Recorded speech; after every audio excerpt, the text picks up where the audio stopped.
We're live. Welcome to live chat. Remember to guard your privacy. No, I don't want to guard my privacy. I want people to hang. I want the peoples to hang. Okay, where are we? I'm in Montreal. This is a hotel room in all its glory. And I'm commentating TKO tomorrow night. It is on UFC Fight Pass. And it's good. It's exciting. Quickly tell you, Jesse Ronson, Quadrex, what's going on? Hello, that's her comment there. Jesse Ronson will fight this kid, Charles Jourdain. It's going to be sick. It's going to be sick. And then this heavy fight between flyweights. I know it doesn't sound heavy, but it is Malcolm Gordon and Yanni Sherbatov. So that is Thursday night. It's Wednesday right now. But of course, this weekend, we got Poirier versus Holloway. We also got Adesanya, versus Calvin. That's going to be pretty ridiculous. Those are ridiculous fights. We're taking Q&A, so as they pop up, let's try it. Tiger Dragon, hey Robin, why do all the ancient megalithic stone structures all over the world have the same Polynesian masonry and the same signature style? I see what you did there. I see you're trying to get me off track. And it could work. It really could. You know me very well, Tiger Dragon. I appreciate you. We will circle back to that on my podcast. Somebody said thoughts on the BKFC event. I did not watch it. I peeked in on the Artem Lobov knife fight.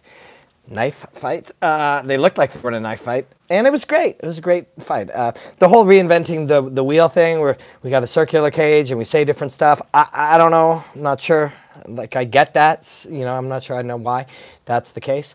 I commentate BKB in London, and I do it about every 6 weeks. It's on Fight TV. It is brilliant, and I'm glad to do it. So I just haven't, there's so much fighting in the world.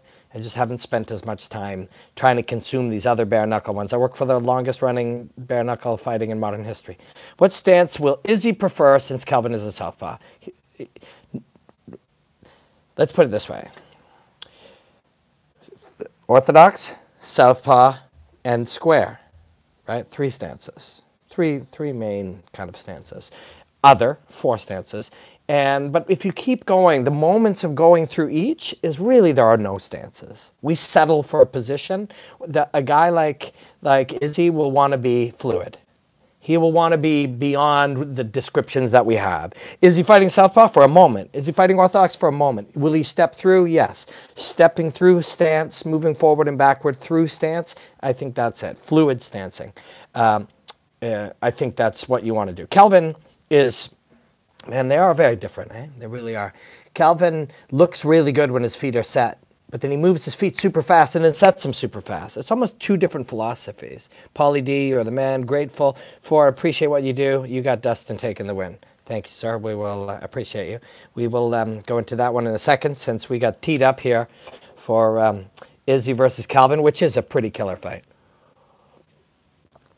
Pretty killer fight. So think about the differing philosophies and to be in stance. So if you take a freeze of the moment that Calvin knocks out Mike, right?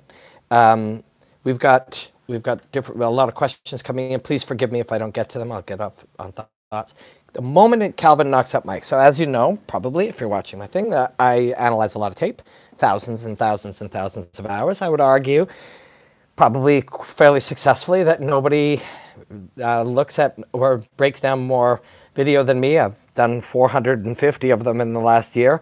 If you can find someone who's done 40, I would be very impressed and I would enjoy their work. I don't think there is anyone who's made 40 analysis pieces. I've made 400. So I think it would be safe to say that I've looked at exponentially more tape than most humans, maybe to my detriment. And the parts of the way you do it is all movement is a series of freezes in time. In video games, they call them frames. In photography, they call them frames, where this, at any moment, if we froze in milliseconds, it would be frozen things. And you can do that with all movements, and you can look at how they got there and where it goes. This is how you analyze movement on a high level. So when you look at the moment where Calvin drills Mike, and then the second punch, He is, do I have respect for TJ Dillashaw as a fighter after the EPO? We'll get to that. Please remind me about that. Good question. So he's frozen in a moment, and you look, and he is beautifully connected to the ground, right? The moments where the power is created, when you see that, sometimes, and I just did a breakdown the other day about Hari, and he is flying through the air, but you see that moment of connection, and that's where the impact lies. And Calvin flows, explodes, flows, explodes, flows, is fluid to a moment of connection to the ground, fluid to a moment of connection to the ground. And thoughts on Cro Cop's legacy? Thank you. I love Cro Cop. We'll get to that one too. Please remind me as we go. Whereas Izzy sacrifices some of those deep connections to the ground for movement. Now, somebody asked about TJ. Dwayne Ludwig is one of my friends and a fighter and coach that I admire greatly. And he talked about how we give away that connection to the ground to create movement, but then we use the movement to create energy. I know this is getting what it is, but it's what it is. This is how I look at it. People seem to find my breakdowns interesting. I'll give you a little peek into how they end up there. So again, Calvin, connected to the ground, flows, connects, and you can see it. You can imagine yourself float, float, float, boom. And athletic performance to a great degree is done that way. You know, you see a running back float, and there's explosive moments where they connect with the ground. All athletes do this. Calvin's one of those kinds of athletes. But certain artists will sacrifice that connection to create movement. At their best, they then use that movement to create energy that they sacrificed by not connecting to the ground. Making sense? I don't know. Let's go. Let's take it. Thank you, Pauly D. Let's take it to a further distance. Do you guys know who Elias Theodorou is? Many of you do. He's fighting in Ottawa. I was at TriStar on Monday talking to George St. Pierre. You'll see that up on the DAZN platform soon. And I was talking to a bunch of Faraz and this kid Mandel Nello, who's fascinating. You guys are going to dig this guy the more you see about him. When you watch Elias floats, and what he does is what, in a perfect world, and this is what Calvin does, I'm Calvin, you're you or me, I create a scenario in which you are out of balance and I am in balance. That's the moments where he's ripping Mike in the face with like rude ass punches that was the last punches Mike took in his career, and Mike's earned his retirement. Good for him. He's in balance to deliver connected to the ground, and Mike is out of balance. Elias Theodorou makes you out of balance, but partly you're out of balance because he's also out of balance. He's off kilter and he's out of balance and he's off rhythm and stuff. It's even harder to hit him, but he also has a hard time hitting you clean because, again, I want you out of balance and me in balance, because when I'm in balance, I'll fucking hit you clean. And it'll be worse for you. So that equation is what Calvin creates. Calvin creates that scenario. Does it beautifully. And then Izzy's slightly different. Izzy is more towards a really good Elias. Much different. Were you going to write us a book? I'm working on books right now. One is sort of looking at things I've learned in life and how to have like kind of a life where you do fun shit that you like, and up there. I'm working on that with my friend Graham, and then I'm working on a book on combat sports psychology with Dr. David Mullins.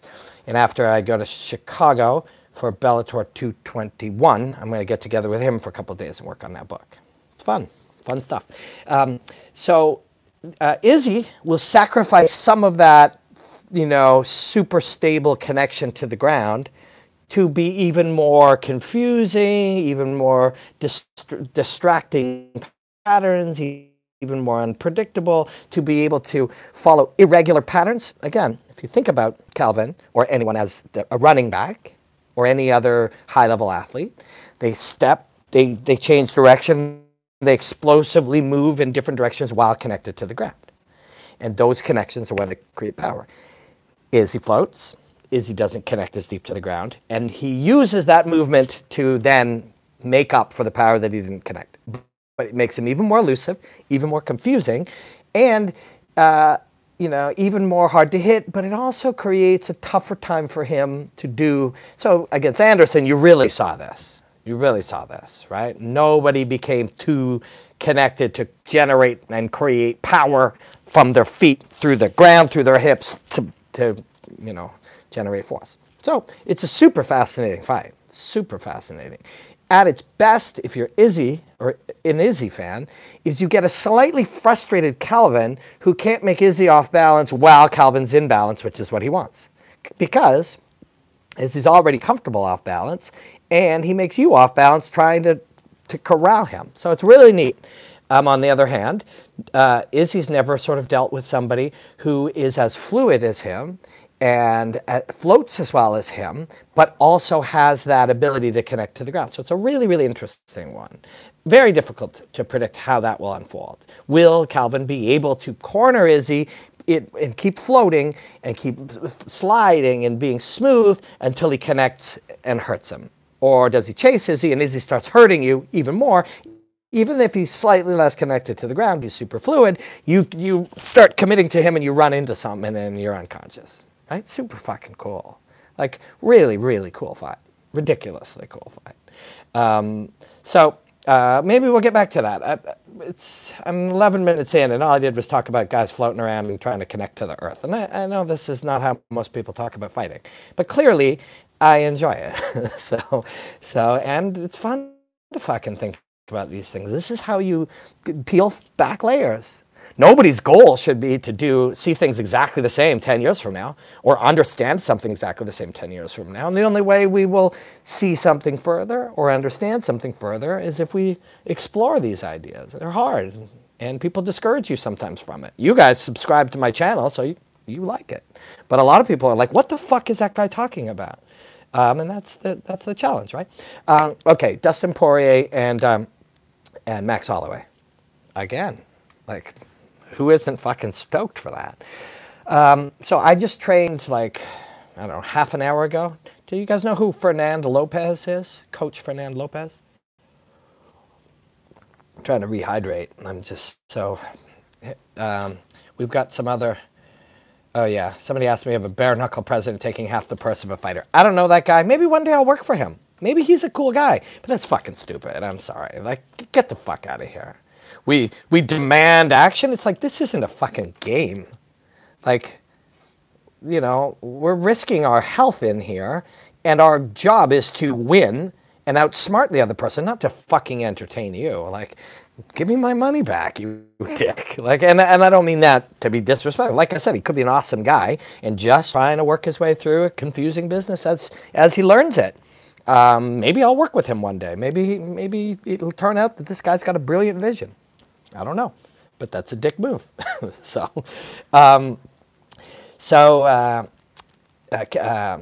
Dustin Poirier versus Max Holloway. I just trained, like I said, 15 minutes ago, 20 minutes ago with Fernando Lopez. You might know Fernando. You've definitely seen him if you watch a lot of UFC fights. His most famous athlete is Francis Ngannou.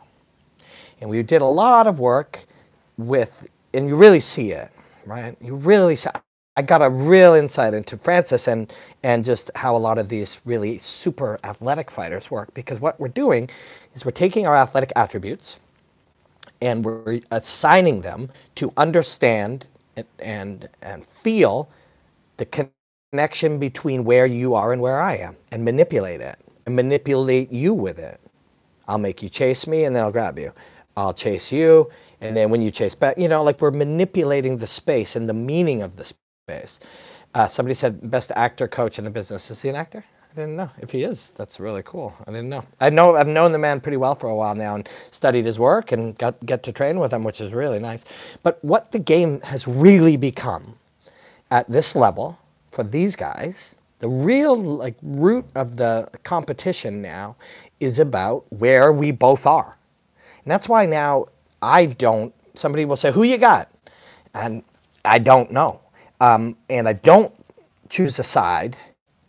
Like, Cub Swanson's one of my favorite fighters always. So maybe I'll turn off my analytical brain in different ways and just cheer for my buddy, you know, and a fighter I like. Maybe I will. But when I'm just analyzing the beauty of it, fighting isn't, I'm trying to do something and you're trying to do something, what happens? There is a connection between what's happening. There is a deep connection. So, Jesse says, I miss the days when Robin would predict every fight to a T.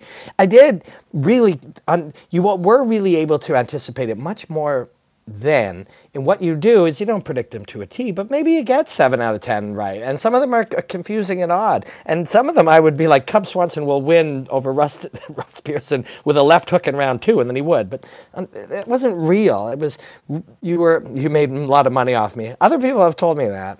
And I have to apologize that I don't help make you money anymore. And I am sorry for that. But it wasn't super real because they are constantly changing. When you are trying to make a prediction or even to analyze something and you're missing the information, you just basically are saying bullshit. Like you're just bullshitting. Because somebody will say, oh, well, this did this, and this means that, and he defeated this guy, and he trains with this. None of that shit's anywhere near as important as, you know, how sick are you today? How healthy is that knee? How's your family doing? You know, are you mad at you know, the UFC? Are you distracted by things? How's your emotional state?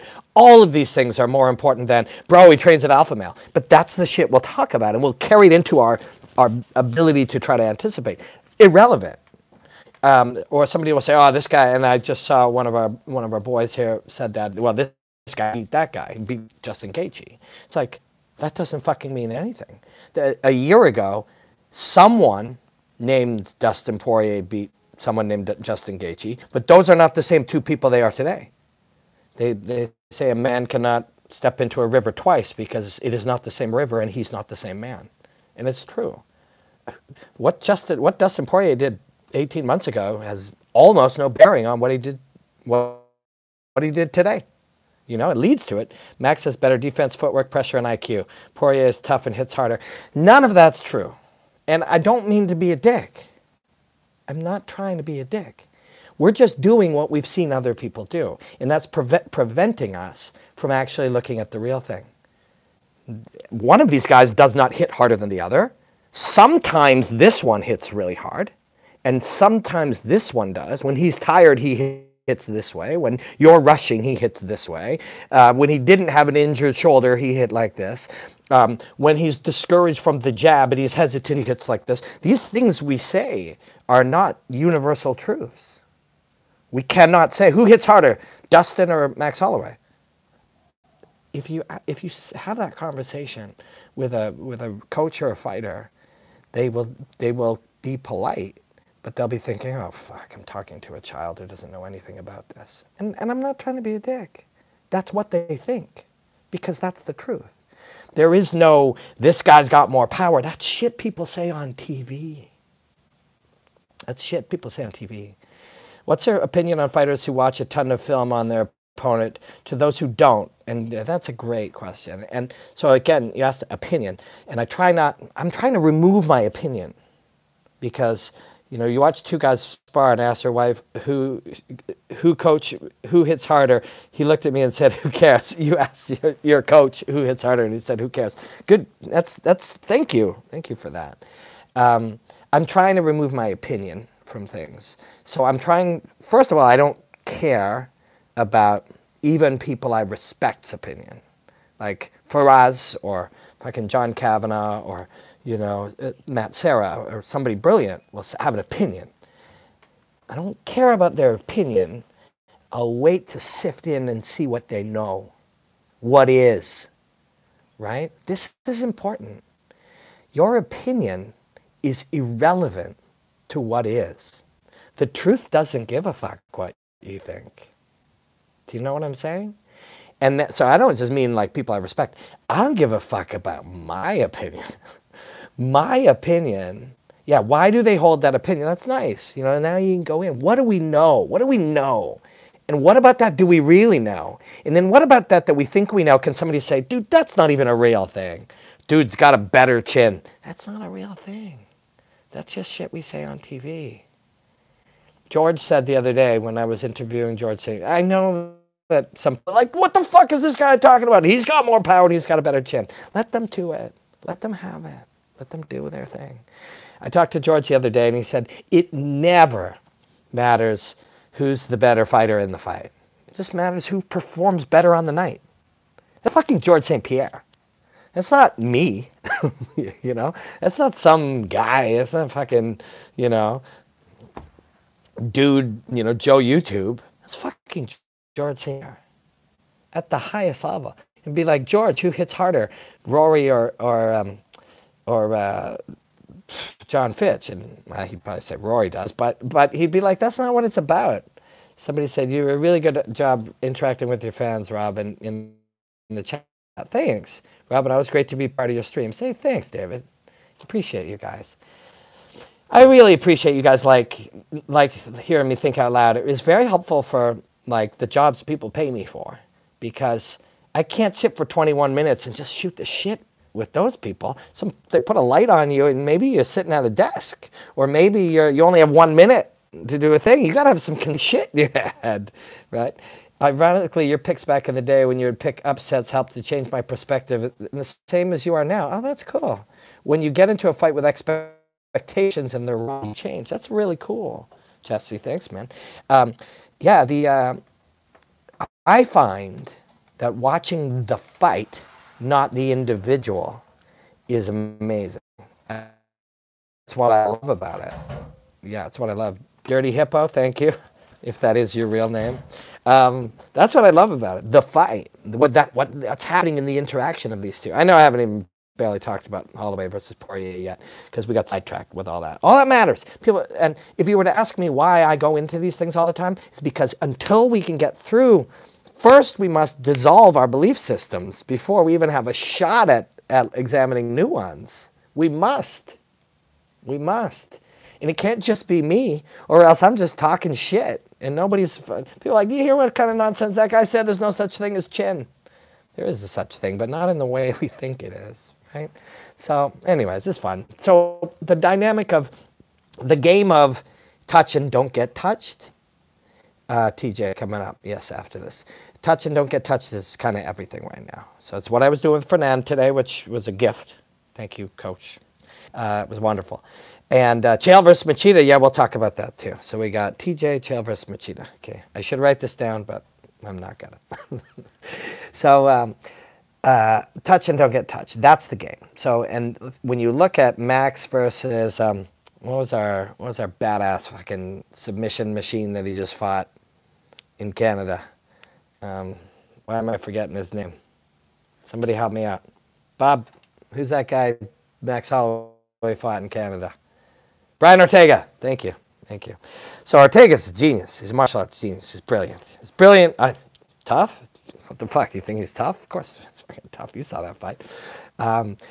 He couldn't touch Max. And the more he tried, the worse it was for him. I'm reaching, I'm touching, and then Max, it just gets easier. And now you lock into this. He cannot fucking touch me. I'm just making, I see everything. Max is seeing everything. And then he's just smashing him. And then, so what does Ortega do? It's a tough place to be. This is fucking, you talk about toughness. It's not like, oh man, dude can take a punch. The toughness, the grit comes in that I'm failing. And the more I try, the more pain my face and neck and spine is in, and head. That's fucking toughness. That's a different kind of toughness. But that's the game. That's the game that all these guys are playing. Now Dustin's really fucking good at that too. Seeing it all. So people ask about what's changed in the sport. The biggest change for sure is their vision and how quickly their brains can operate. What you see, Brian, immigrant mentality Ortega. Is that from Joey Diaz? Fucking love Joey. I met Joey Diaz. I had dinner with him. Joe Rogan had a dinner one time and he invited a bunch of his friends and I was one of them. And Joey Diaz was there. And Jim Norton and a bunch of people. It was cool. It was super cool. His buddy, that bow hunter, Cameron. Yeah, it was wicked. Fucking steak and lobster all the way around the table. It was cool. I was very thankful, very grateful. So anyways, Max Holloway, making people miss, smashing their faces in. Simple game, once you're good at it. What are the elements of this game? So how many stars of death do you make you eat? What are the elements of this game? So first we must see everything. So, you know, if you see things coming in from these angles, it's very confusing from you, right? Like you don't know where it's coming from. Could be anywhere. This is what you're seeing. Only it's punches and kicks and knees. In your brain, much love from Argentina. Hey, every day at the gym you discuss my 1-minute breakdowns with your sparring partner. Thank you, my brother. How Quinn? So you're seeing all of that, and now your brain has to inventory it, and it has to be able to have the right balance between reacting to everything, holy fuck, here it is, and knowing what is and isn't real. Because if I start faking you and you react to everything, so you must find that state of reading and flowing and deciphering and decoding. So it's a sensitivity, it's a vision, it's an algorithmic thing that you've trained your brain to be able to kind of recognize real from unreal and sort threats and comfort, ability to perform, and then real, the sensitivity to where we are and distance from each other. And that ain't fucking about, you know, low kicks or what weapon or tool we use. It's about the ability, best prospect of Mexico. Fuck, there's some good young fighters in Mexico. I was down in South America for some brave fights. So knowing where we are and then tricking you, I must be able to sort of decipher the speed you're coming at me, and your weapons and your targets are coming towards me, and kind of against the distance itself. And that, you know, we don't have time to be fucking running math equations. This is just a sensitivity that develops. Max obviously is fucking through the roof at it. You saw it against Ortega, not in the same realm. Not in the same realm. But Poirier, somebody said, are people underestimating Poirier? Probably. Yeah, I'd say they are. Because Poirier is really fucking good at that too. That's the game. And Poirier is mean, which you need to be, because Max will just bite down and throw. And another, can you touch on Masvidal versus Askren later? Oh man, I've only got about 10 or 15 minutes. We got to get to this other stuff too. This is fun though. I'm going to come back up on Sunday after the fights. Quickly, thank you everybody for being here. Saturday night, I'm going to be live streaming during the fights. So from probably 9 p.m. all the way through to the end, and probably a half hour after the end, and I'm going to have Ally Aquinta. It will be on RT Sport on their YouTube. Just please follow me on Instagram at Robin Black MMA and Twitter at Robin Black MMA. I'll see up with it. So I'm going to have Raging Ally Aquinta on for maybe 20, 30, 40 minutes. I don't know. So yeah, like a fight companion kind of thing. That word didn't exist before Joe and Brendan and Eddie invented it, and I don't like copying people. So we could definitely call it something else. And it won't feel like that anyway. Something during, live streaming during. So that will be on RT Sport. That's my friends. I made a lot of friends around the world, and you meet a lot of cool people. And that's my friends in Russia. And they want to stream it live, and they're setting me up to do it from my fucking kitchen. Ally Aquinta from whatever house he's selling somewhere in New York. He'll just be like, take the keys, set up his computer there. And I've asked Kevin Lee, and I'm going to reach out to Cub Swanson today and see who all wants to come on. So it's going to be fun, and we'll have a couple other people. Follow you everywhere, hermano. You're the best. Who do you think Ponzinibbio should... Ponzinibbio, I'd like to see him fight Ben Askren. Ponzinibbio is a bad motherfucker, and I don't say that lightly. Mostly because that's a Joe Rogan saying, and I don't like to copy people, but sometimes you can't help yourself. He's a bad man. He's just very, very, very ornery and talented martial artist, man. That's a good one. Anyway, so the game of manipulating the range and how that works in the brain is at a super high level. Max is better than almost everybody, but not Poirier. Not better than Poirier at that. That game is going to be pretty cool. And they're both risk takers in that game, because the best way to hurt you is to offer it to you and then back. And when you commit, make you miss, and that they're both going to do that, and they're both going to be really committing. Could be one of those ones where someone's out in a round or a round and a half. It really could. These are risk takers, so watch for that. Definitely watch for that. Somebody could be out of there in a minute and a half. Who? I don't know. You know, it's a tough one. It's a fun one though. So TJ Dillashaw. EPO, he got busted for that. People, I was doing the live stream today at the weigh-ins at TKO. People were like, are these guys on EPO? And it's like, I think that one's really expensive. I don't think any of these fucking guys would be on it regardless. But the big question people are asking, you know, people fucking knee-jerk reaction to everything. They go crazy to any perceived injustice.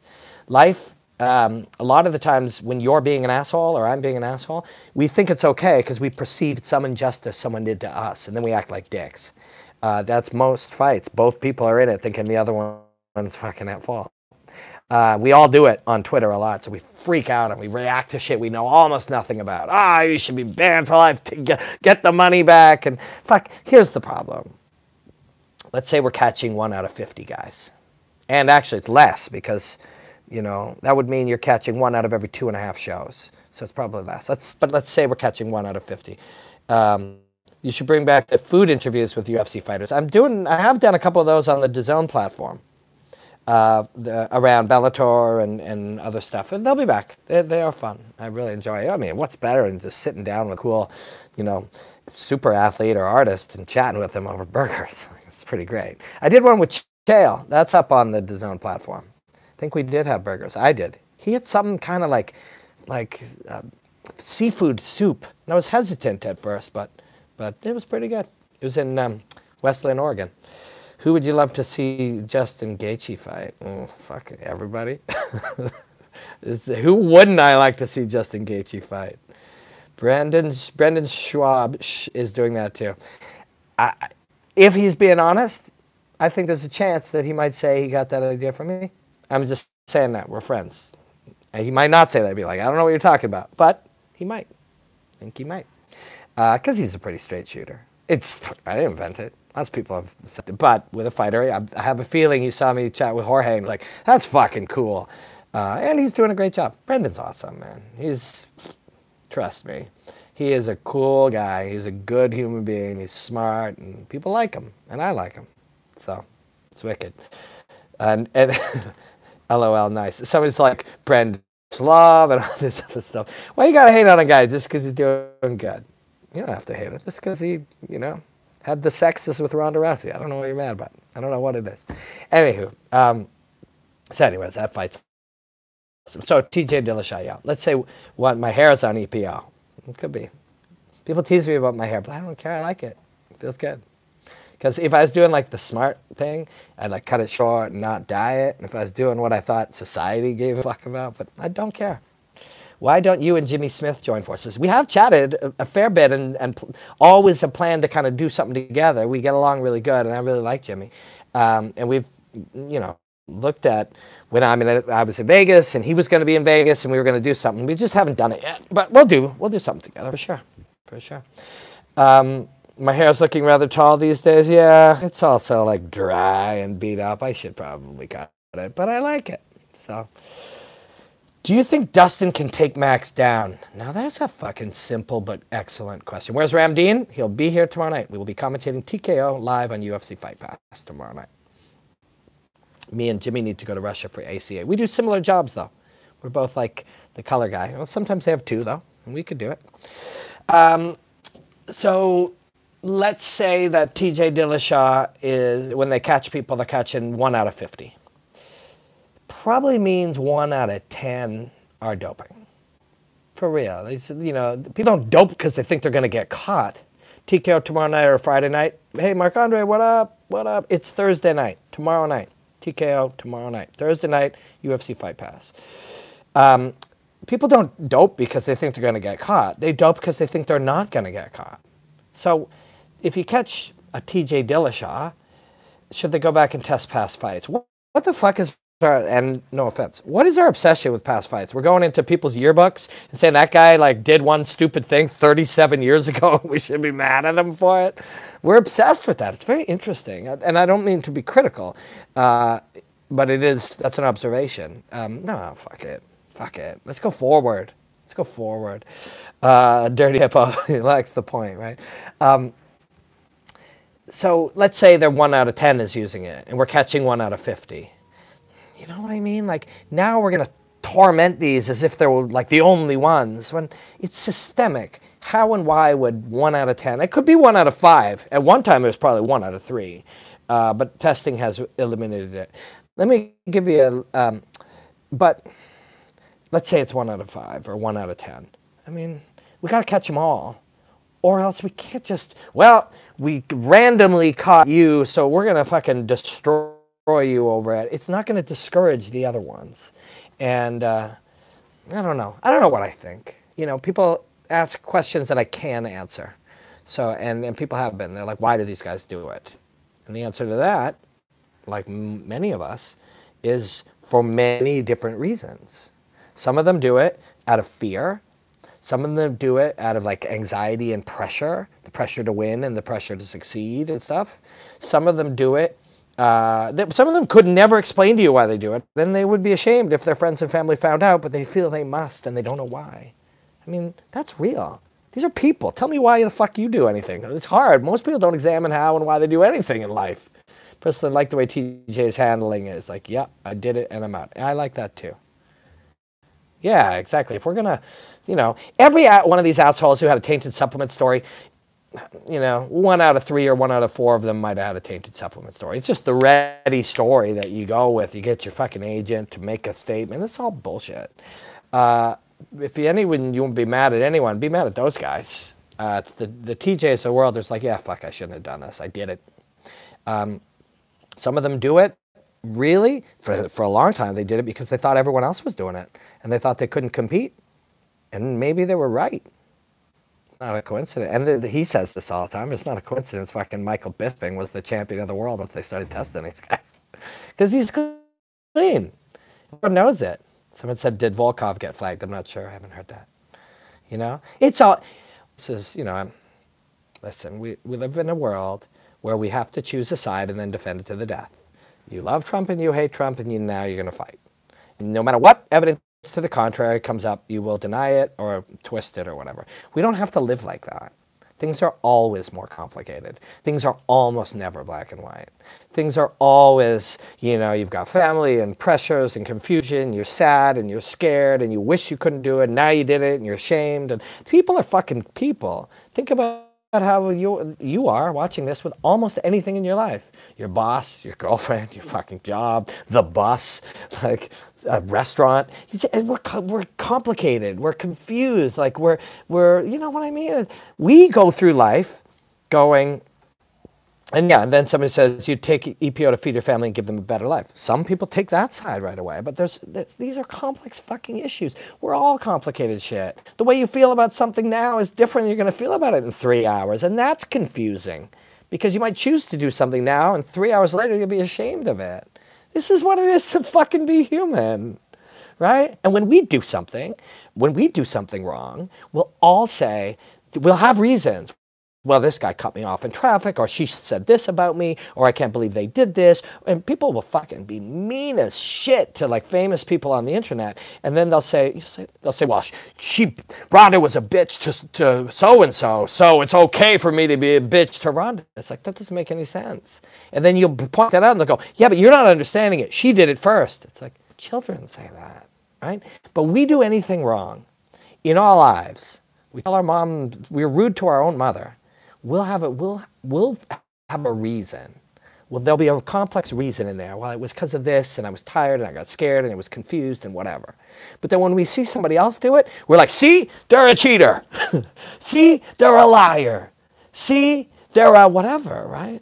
You know, we'll be like, look, or somebody will have 10,000 wonderful tweets, and then they'll have one when they're tired and their fucking cat died and they cut off in traffic and they drank too many whiskeys, and they'll do one and they'll go, see, we got that, what's the one people like to say? Now showed his true colors. Why isn't all the other shit his true colors? It is, right? It is. Everybody's fucking complicated. And if you think that your life is weird or scary or, you know, things are difficult, and once you realize TJ Dillashaw's is too, that should give you some comfort. You know, fucking all these grown-ups are going through life and their shit's all fucked up too. And you just make sense of it. You can try to make yourself the best life you can. Hi, Money, Thai boxing voice. I'm the biggest DAZN fan in the world. It's badass. Okay, so between you and me, I got a bunch of Bellator breakdowns coming out in the next couple of weeks for DAZN. I'm stoked too. Holloway or Poirier, who has the better range control? We were talking about that. It is, so range control is a very simplified way to, and sometimes it's good to simplify things. That's why we do it. Is we watch on TV and, you know, fucking Michael Bisping sitting at the desk, he can't talk about the kinesthetic relationship between bodies in space rotating around hips and knees and shit. It's a range control, right? But who's better at it? Well, it's actually 1,000 things. It's sensitivity, it's understanding of the connection, it's understanding where your own body is, it's lying and manipulating the other through distraction and feints and offering targets that are not there. It's many things. So who's better at it? Neither one of them. They're both better at tiny elements, and then later when they're tired, the other guy's better. And that's the truth. And it's taken me 40 minutes to say it, and somebody who doesn't understand what I said will literally say, that guy said nothing for 40 minutes. Because if they can't understand it, they think it's nothing. It is fucking complicated. Everything is. And we live in a world where we watched a lot of television, and people told them, quick soundbite, quick soundbite. Say something, you know, make a statement and stick to it. I mean, and that's okay. That's what we did. That's what we did back in the fucking 80s, 90s, and early 2000s. But now you're all fucking paying the price for it. You think that's the only way to, and not you, but I mean you, the world. People think that's the only way to fucking talk and think. It's not, right? It's who has a better chin. It's not like that. What do you think? Nardi Aguilar and functional patterns, legit movement coach for Jeremy Stevens. So functional patterns, I haven't looked super deep into it, but it makes sense, right? You know, movement, functional patterns with which your body moves. I personally, I like a lot of these movement coaches because anytime you're going to explore how your body moves and how you control it moving, this is going to be valuable for you, for a professional fighter, for an athlete, for a mom, for anybody. This is our fucking thing. Our brains are suspended in fluids in this thing, right? Like we got to figure out how to work it in the world, and if we don't treat it right, it's not going to do shit for us. I'm almost fucking 50. And I trained with a professional coach today at a high level because, and I learned stuff, and now I can understand how I move, and I can understand how when I, you know, I have to understand how I move, or else I can't look you guys in the eye and say, so-and-so has a, you know, use the check hook and manage distance control. If I'm just saying shit, I heard other people see and it looked kind of like they said it about this, you got to understand it. You got to connect to it. To do that, you have to be able to, you know, connect to how your body feels. It's also why you must fight to really analyze fighting. There are other people out there who might call themselves an analyst, but if they did not fight, it cannot be so. It just can't. I mean, they're missing 90% of the information. Hi, Robin. What's the most difficult opponent for Khabib in the lightweight division in your opponent? In your opinion, that's tough. Fuck, that's tough. Who's the most difficult? George would have been fucking difficult. George would have been difficult. Ask about it. Again, not pimping my other work, but if you do follow DAZN, it'll be on the DAZN platform hopefully soon. We'll try to get it up. The DAZN YouTube is actually there's already a lot of people consuming stuff, so if we put it there, you can find it too without getting the platform. But you should get the platform because we got 3 Bellators coming up in the next couple months, and the best shows they've had in years. So do you think Dustin's more explosive striking will be too much for Max? He is explosive. He's explosive because he's connected. Fuck Max is... It's interesting, that word, explosive, it looks right, it sounds right? When you see Dustin, like that, a lot of times we use words, you know, it's just sounds we make with our, and we use them, and that is cool. But the way to beat that is make it not touch you and then hit, and that's, of course, what Max does, which is why it's so cool. How good is Paulo Costa? Not sure. Not sure. He seems like a super athlete. But he does seem, he might be limited, we just don't know yet. But I gotta go, guys. 45 minutes, incredible pleasure. Please watch my Instagram at Robin Black MMA and Twitter at Robin Black MMA. DAZN is changing the game in a good way, getting pay-per-view out of boxing. I agree, man. I like working for them. Smart people over there. Young and smart and clever and creative. I fit, not saying I'm young and smart and clever. I'm certainly not young, but I like to think differently, so I fit in pretty well with people over there, and I have enjoyed it. You will see me on DAZN. Well, thank you. That extra weight on Max will put, yeah, it'll be good. I think he's going to do well at that weight. You and Dominic Cruz need to work together more. I would love that. I love that guy. I love the way he thinks. And I would love that. Please tell him I said that. Gotta go. 45 minutes of extreme pleasure. Saturday night, follow me on Instagram and Twitter, and you will see I will be live streaming through the whole card with special guests, Ala Quinta and others. And then on Sunday, we will come up here. Sunday, maybe around noon. After the hostilities, we will come up here. Thank you so much. What do you think of the fact that Conor has lost so many recent fights and still the biggest name? Logan Storley, yes. That's, I spoke with him. That's on the DAZN platform. If it isn't, it will be in the next couple of weeks, maybe. Or before his next fight, I don't know. But I had a sit down with Logan. And smart guy. Like, super athletic, really, really smart. So, Conor, we can't control what people like, right? You know, when you're wondering, why is this guy a big star? What you're really wondering is, why do human beings think the way they think? And fuck, that's beyond any of our pay grades. You know? I don't know, right? I think Conor McGregor is one of the most fascinating human beings in the world. You know? We can extrapolate that to anything. I don't know how good Jay-Z's or maybe Kanye's last album was, or how successful, but he's still fucking fascinating, right? He's fascinating. And I'm not comparing them artistically or their output or their careers. I'm just saying as humans, when you we walk by thousands of humans every day, and there's just some of them, they just fucking jump out at us. Conor McGregor's one of those. I feel for him. I admire him. I like him very much. I learned a lot from studying him at a very close point. And, you know, covering his fights and analyzing his fights really helped my career, especially the Mayweather one. The second, because that one was so weird, and I was able to see it from a very different way, right down to like that there was a chance that a person like that would have a better chance to defeat somebody like that than the 50th best boxer in the world, right? Weird. Your weirdness is the advantage, if you can use it. He was not able to, he lost. But all of that, my audience tripled. People would be like, hey, bro, look, you said Conor would win. It's like, yeah, and fucking probably doubled my income in the next year because people know who you are. And, you know, like, you don't know what's valuable and what's not valuable. The opinions of 7 people on Twitter, or Facebook, don't let them bother you. Do your thing. Because the weirder your thing is, and the more unique and the more risky it is, it could really pay off for you. All you want to do is fucking live your life doing shit you love. And that's what this guy's doing. So anyways, I'm writing a book about that. It'll be a while anyways. But thank you guys so much. Saturday night, join me on RT Sport. And Sunday,